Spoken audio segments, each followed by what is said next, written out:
Ya, saya rekam dulu. Udah terekam. Tekan tombol rekam itu penting kalau mau ada videonya ya. Kalau lupa ya nggak terekam gitu ya.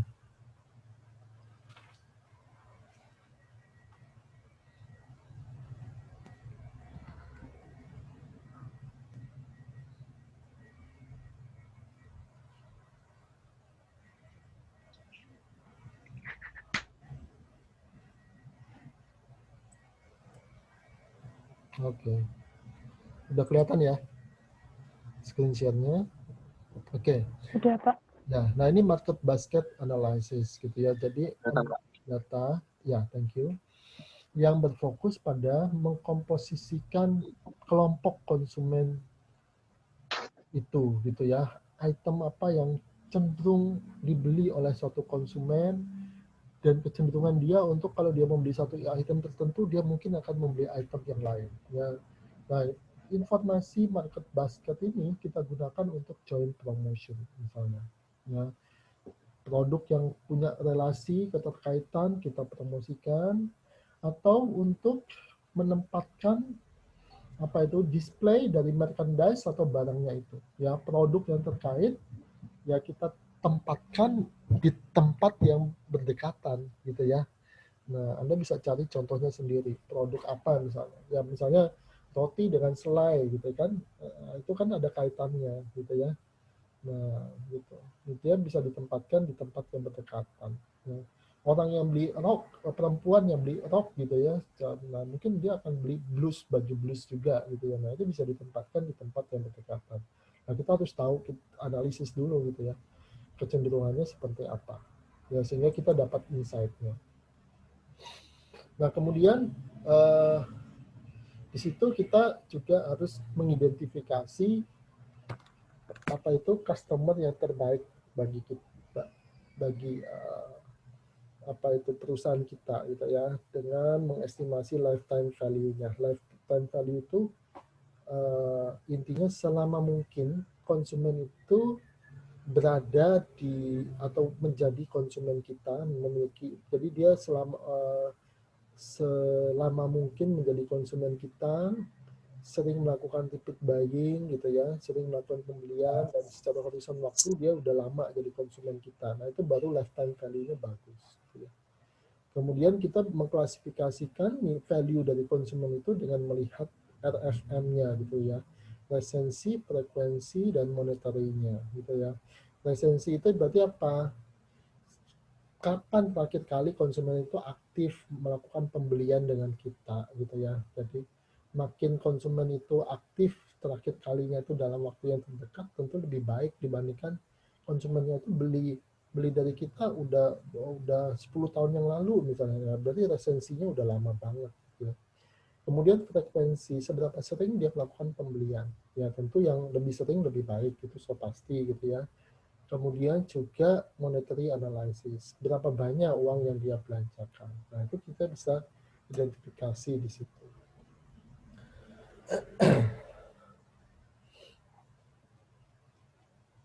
Mana yang lebih bagus? Si Jack atau si Jill? Dari sisi customer lifetime value-nya. Ini misalnya dalam 10 minggu terakhir gitu ya. Ada si Jill yang melakukan pembelian $210, kemudian si Jack ini rata ya 20 dolar semua setiap minggu, kali 10 minggu berarti $200 dong, betul ya. Nah, berarti si Jack ini $200, tapi dia rata 10 minggu. Si Jill ini kali beli $210. Mana yang customer lifetime value-nya lebih bagus? Menurut kalian siapa? Cek, Pak. Oke, betul si Jack ya. Alasannya kenapa? Melakukan repeat buying. Ya, melakukan pembelian berulang. Ya, walaupun jumlahnya saat ini masih $20, $20, dan di total dalam 10 minggu itu cuma $200, tapi kan nanti ada minggu ke-11, ada minggu ke-12, dan seterusnya. Sedangkan si Jill ini, minggu pertama doang dia beli, dan kemudian minggu 10 udah ada, dan kemungkinan besar di minggu ke-11, 12 dan seterusnya dia sudah nggak beli lagi gitu ya. Sehingga secara lifetime value repeat buying-nya akan continue oleh si Jack ini, dan akhirnya customer lifetime value-nya akan lebih besar si Jack ini gitu ya. Walaupun kalau dilihat cuma 10 minggu ya si Jack ini kalah sama si Jill yang 210. Si Jill ini misalnya tipe konsumen yang apa ya, datang ke suatu kota misalnya, beli oleh-oleh banyak, tapi cuma datang sekali aja ke kota itu. Habis itu nggak pernah datang lagi. Nah, itu si Jill itu. Tentu lebih baik si Jack gitu ya, yang dia continue beli $20 dan dia pelanggan tetap kita di kota itu gitu ya. Nah, itu tentu lebih baik customer lifetime value. Nah, itu contoh ya. Tentu situasi-situasi pembelian yang lain bisa berbeda dan bisa Anda sampaikan sebagai contoh juga. Ya. Nah, kalau di sisi kita buat piramidanya secara konsep, ya, maka konsumen itu bisa kita lihat mulai dari platinum, gold, iron, dan lead gitu ya. Di sini ada ya. Oke. Sorry. Nah, konsumen tipe platinum itu yang di puncak piramida. Kalau puncak piramida berarti jumlahnya paling dikit ya, paling dikit, tapi dia adalah the best customer, konsumen yang paling loyal, dan paling tidak price sensitive. Tidak price sensitive maksudnya tahu ya. Jadi dia nggak terlalu ngitung-ngitung soal harga, ya, nggak ngotot nawar, nggak ngotot cari the best price, nggak ngotot keliling dari suatu toko ke toko yang lain, kemudian selisih 5.000 aja dia pindah ke toko sebelah gitu ya. Jadi dia nggak terlalu price sensitive. Nah, itu tentu saja enak bagi tokonya atau bagi penjualnya, karena dia tidak harus banting-bantingan harga, tidak harus price war. Ini biasanya customer yang paling valuable bagi kita, tapi jumlahnya sedikit. Dikategorikan secara konsep sebagai platinum customer. Ya. Yang kedua adalah gold. Gold itu next best, jadi di bawahnya platinum, loyal tapi tidak seloyal platinum. Ya, secara konsep seperti ini. Ya. Kemudian iron, ya, jumlahnya lebih banyak ya, tapi mereka bukan value konsumen yang value-nya terbaik gitu ya, dan biasanya bukan menjadi apa itu ya, concern utama kita untuk memperhatikan tipe konsumen yang seperti ini gitu ya. Kita layani tapi bukan konsumen yang jadi fokus kita gitu ya. Nah, kemudian lead ini adalah tipe konsumen yang berada di piramida paling bawah, yang dia seringkali membutuhkan perhatian kita gitu ya, bagaimana dia supaya bisa naik kategori gitu ya, dan bisa memiliki negative value. Negative value itu gini, jadi misalnya kalau kita melayani mereka itu rugi sebenarnya gitu ya. Misalnya kalau dia datang ke supermarket, ke minimarket, dia cuma belanja apa? Belanja barang promosi doang gitu ya. Yang nggak dipromosikan dia nggak akan ngambil gitu ya. Jadi dia cuma datang, bahkan kalau zaman-zaman dulu, zaman kapan itu ya, saya sering perhatikan mereka antri khusus untuk apa? Memborong barang-barang yang dipromosikan gitu ya. Dia bawa saudara-saudaranya dan sebagainya untuk apa itu memborong barang-barang promosi itu, karena biasanya ada batasan pembelian kan. Nah, ini kan memiliki negative value bagi si penjualnya, rugi dia gitu ya, karena padahal konsep promosi itu kan biasanya subsidi silang gitu ya. Konsumen itu diharapkan tertarik datang ke toko kita karena ada barang yang dipromosikan, tapi dia akan membeli barang lain yang tidak dipromosikan sehingga bisa tetap menghasilkan keuntungan ya. Kalau dia cuma beli barang promosi kan mungkin jadi negatif value, jadi malah rugi, atau paling tidak tidak ada untungnya bagi kita gitu ya. Nah, seperti itu. Nah, itu bisa perhitungannya bisa dianalisis seperti ini ya, seberapa resensinya ya, seberapa sering, seberapa monetary, dari sisi moneternya, berapa jumlah belanja dia gitu ya, frekuensinya belanja dia berapa sering gitu ya. Kemudian berapa bulan terakhir dia belanja, nah itu bisa kita hitung gitu ya. Nah, sehingga nanti kita bisa tahu misalnya konsumen ini kategorinya misalnya apakah dia termasuk first time customer, kemudian konsumen yang melakukan repeat buying atau pembelian berulang tapi pada tahap awal gitu ya, atau konsumen yang low value atau yang dia tergolong yang konsumen yang merugikan bagi kita gitu ya, atau sebaliknya dia merupakan konsumen yang memiliki value yang tinggi bagi perusahaan kita ya. Istilahnya itu profitable customer. Nah, profitable customer itu yang menjadi target kita untuk dilayani, saudara-saudara ya. Nah, ini contoh perhitungannya ya. Jadi misalnya kalau dia punya order size-nya $40, contribution margin-nya 50%, kemudian respon rate-nya 5%, ya. Cost untuk katalog dan pengirimannya itu sekian dolar. Nah, apakah profit untuk segmen konsumen ini gitu ya. Nah, kita bisa calculate ya. Dengan perhitungan seperti ini ya, maka ternyata masih ada profitnya. Nah, kita bisa hitung gitu ya. Di atas kertas dia bisa seperti ini gitu ya. Nah, kemudian juga CRM program itu berarti apa? Dia berusaha membidik konsumen yang paling valuable, yang the best customer ya. Kemudian kalau bisa melakukan upscaling atau mengkonversi konsumen yang baik, yang sudah bagus, yang sudah lumayan, sudah bagus menjadi the best customer. Dan kemudian kalau bisa kita memilah gitu ya konsumen yang tidak menguntungkan ya bagi perusahaan. Tapi susah ya. Misalnya kalau supermarket gitu ya, ya kita kan tidak mungkin bisa bilang, oh kamu cuma belanja barang promosi aja, tidak boleh gitu. Yang kita bisa lakukan mungkin dengan membatasi jumlah pembelian, membatasi jumlah barang yang dipromosikan gitu ya. Jadi kalau barang yang dipromosikan sudah habis ya, raknya akan kosong gitu ya. Dan itu yang dilakukan seringkali oleh toko gitu ya. Jadi ada promotion itu ya ada kuotanya. Jumlah barang yang dipromosikan, jumlah pembeliannya dibatasi, satu orang maksimum berapa gitu ya.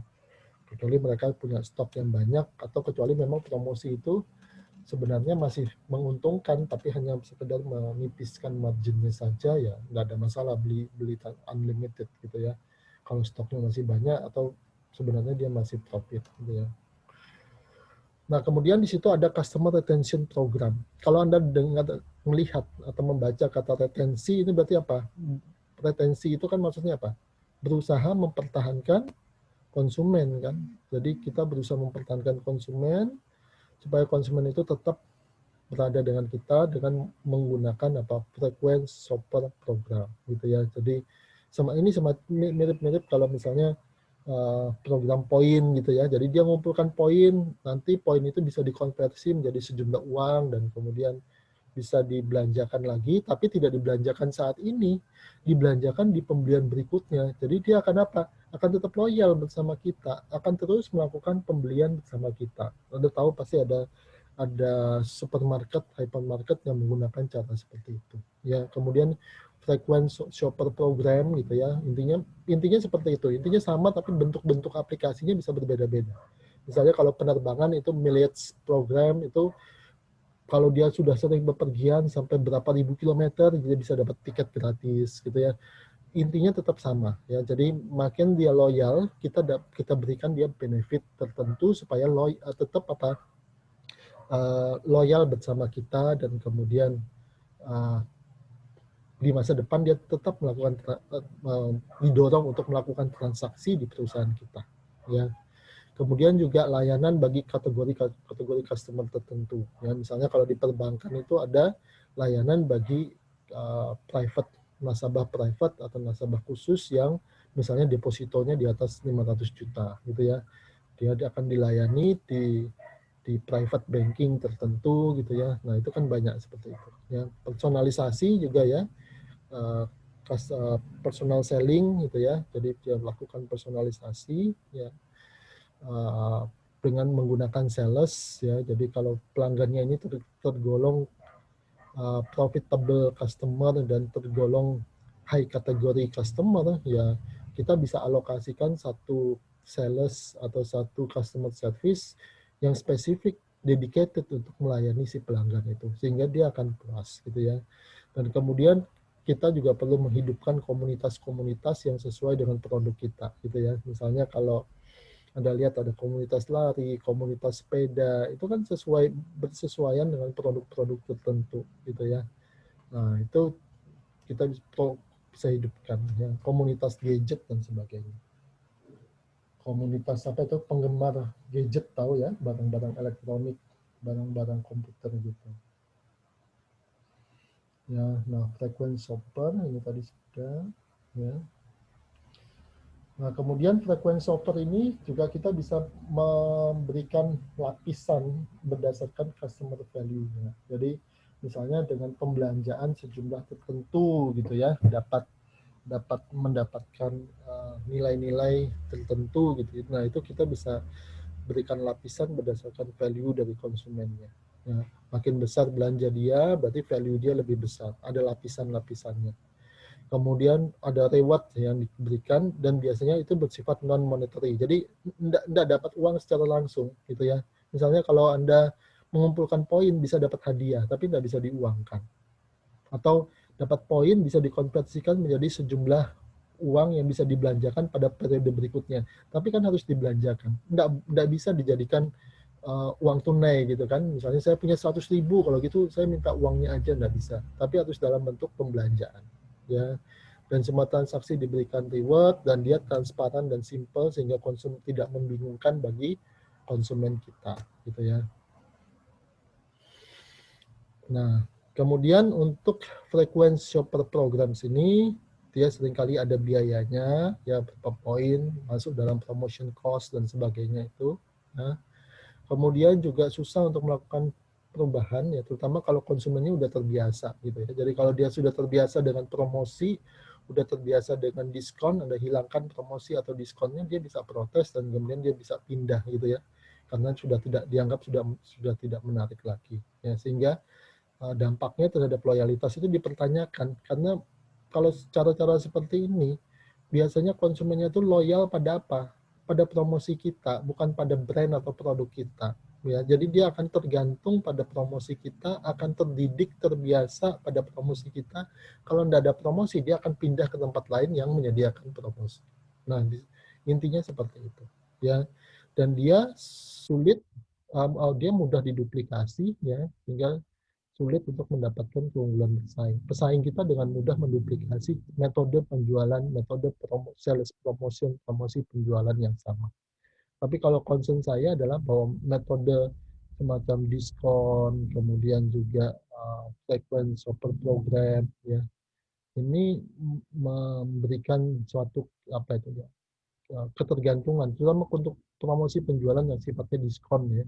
Nah, itu konsumennya akan lama-lama terbiasa dengan diskon itu dan dia akan loyal pada diskon Anda, bukan pada merek Anda. Tapi ini memang sesuatu pilihan yang sulit ya, karena kalau produk Anda itu memang tidak punya diferensiasi tertentu, ya pada akhirnya orang akan cari harga yang lebih murah. Kalau dipandang harganya itu produknya itu sama persis. Dan kemudian kalau saat pandemi seperti ini, ya, ketika banyak penghasilan orang itu mengalami penurunan, orang akan mencari apa? Produk yang paling pokok dengan harga yang paling kompetitif. Nah, karena mereka akan berusaha mengefisiensikan pola belanjanya, gitu ya. Sepanjang itu masih masuk hitungan dalam konsumen itu, ya. Dan kemudian CRM itu juga memungkinkan personalisasi, ya misalnya dalam bentuk website seperti ini bisa memberikan salam gitu ya. Kalau yang dalam bentuk offline bukan online ya, misalnya kalau dulu itu kalau Anda jadi peserta asuransi, setiap tahun Anda ulang tahun pasti diucapin selamat ulang tahun. Ya, itu dikirimin kartu ucapan selamat ulang tahun. Itu contoh sederhana aja. Nah, kalau ini dia bisa personalisasi, bisa memberikan salam kepada nama Anda. Bahkan lebih jauh lagi, mungkin si Amazon ini bisa tahu nih, Anda kesukaan bukunya apa dari perilaku berselancar Anda sebelumnya di internet, dan kemudian dia bisa langsung nyorongin atau menyodorkan, ini nih buku-buku yang mungkin Anda suka, secara customize, secara personalisasi di situ. Ya, nah, oke. Suaranya tolong, suara siapa itu? Di silent dulu. Ada suara lagu siapa itu? Oke, ya. Suaranya siapa itu? Suara lagu. Tolong. Suara siapa itu?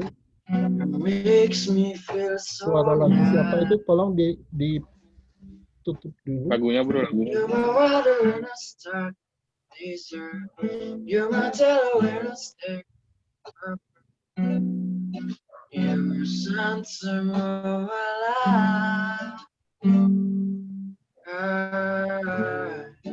I just wanna see how beautiful you Ini suara siapa ya? Anda mengganggu perkuliahan loh lagunya ini.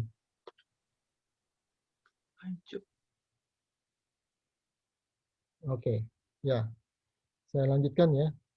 Silakan kalau Anda mau bertanya silakan, tapi kalau sebaiknya kalau di lingkungan di sekitar Anda itu ramai, di silent aja kecuali Anda mau tanya dengan saya atau berkomunikasi dengan saya. Iya, sorry Pak. Oke, ya, nggak apa-apa.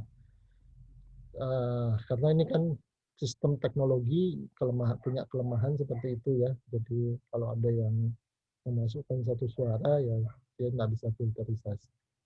Oke, kita lanjutkan sedikit lagi, kurang 2 slide aja. Nah, di situ kita akan berusaha juga mengkonversi konsumen yang sudah cukup punya value yang lumayan menjadi customer yang menjadi best customer gitu ya. Nah, dengan misalnya melakukan cross selling.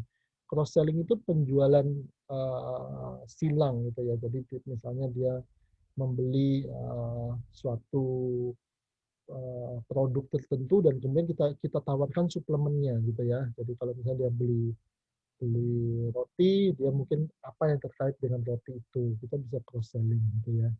Kemudian bisa upselling gitu ya, atau add-on selling gitu ya. Upselling itu kita berusaha dia untuk membeli suatu produk yang dengan kategori yang lebih tinggi gitu ya. Kalau dia membeli mobil 200 jutaan, kenapa salesnya tidak mendorong dia membeli mobil dengan harga 250 juta? Nah, seperti itu. Ya.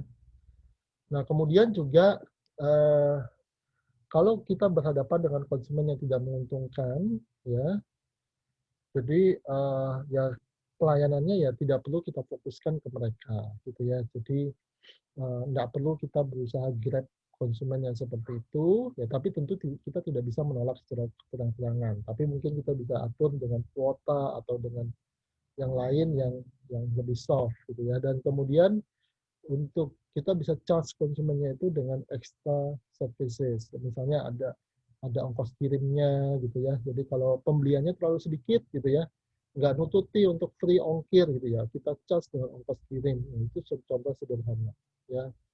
Supaya kita tidak melayani konsumen yang tidak menguntungkan bagi kita ya. Nah, kemudian seperti saya bilang tadi, CRM itu dia membutuhkan sistem. Ada sistem ini computer based information system ya, sistem informasi berbasis komputer dan membutuhkan database ya.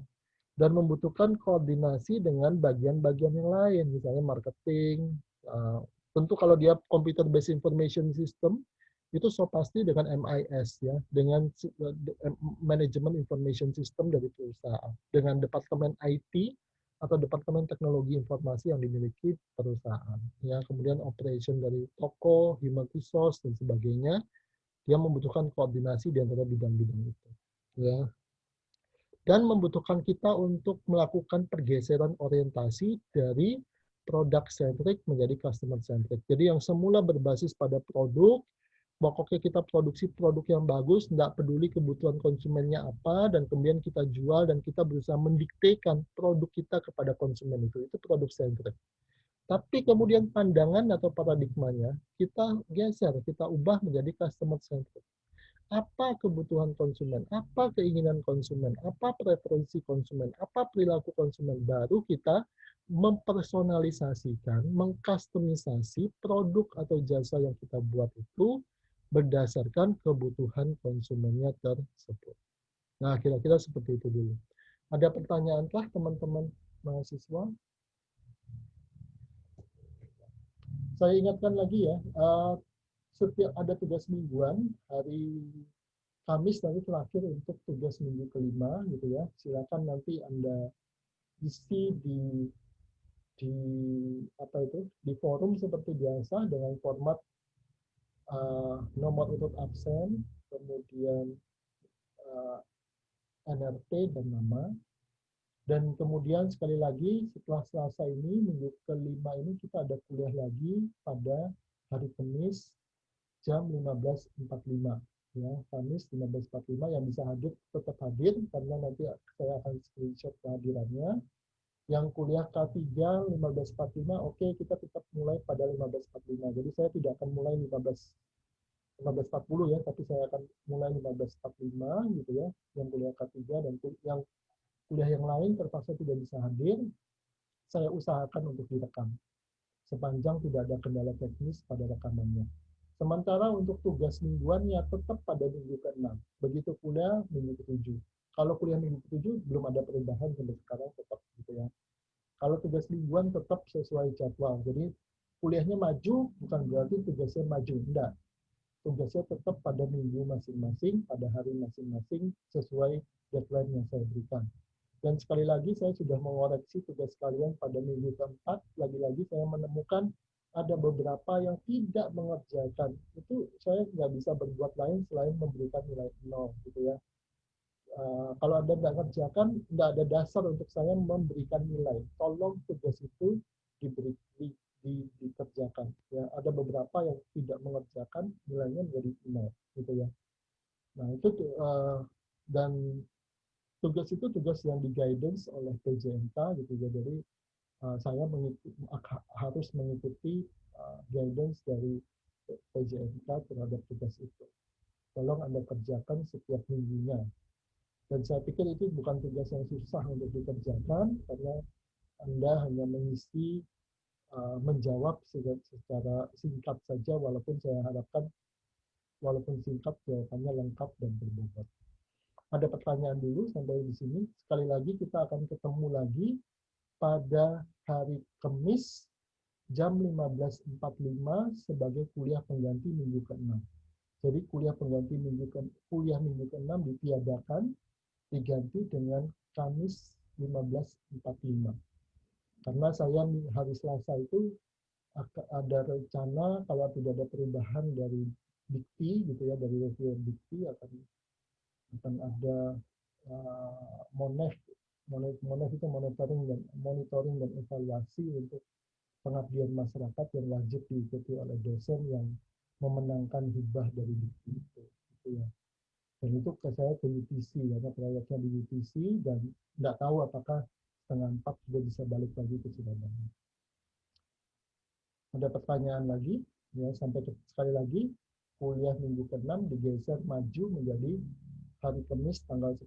Jadi 2 hari lagi ya, 2 hari lagi pada minggu kelima itu hari Kamis kita ada kuliah 15.45. Sebagai kuliah pengganti dari minggu ke-6 yang saya khawatir nanti akan tabrakan dengan jadwal kegiatan di UTC. Takutnya nanti setengah 4 nggak nutupi balik Surabaya. Ada pertanyaan sampai di sini dulu teman-teman.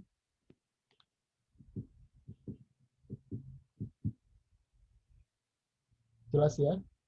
Ada pertanyaan? Ya, kalau nggak ada pertanyaan, saya akhiri dulu. Sampai ketemu pada hari Kamis tanggal 10 jam 15.45 sore untuk kuliah pengganti minggu ke-6. Thank you dan selamat sore semuanya. Terima kasih Pak. Sore Pak. Ya, thank you semuanya. Oke, saya close down ya. Thank you semua. Terima kasih Pak. Ya, thank you.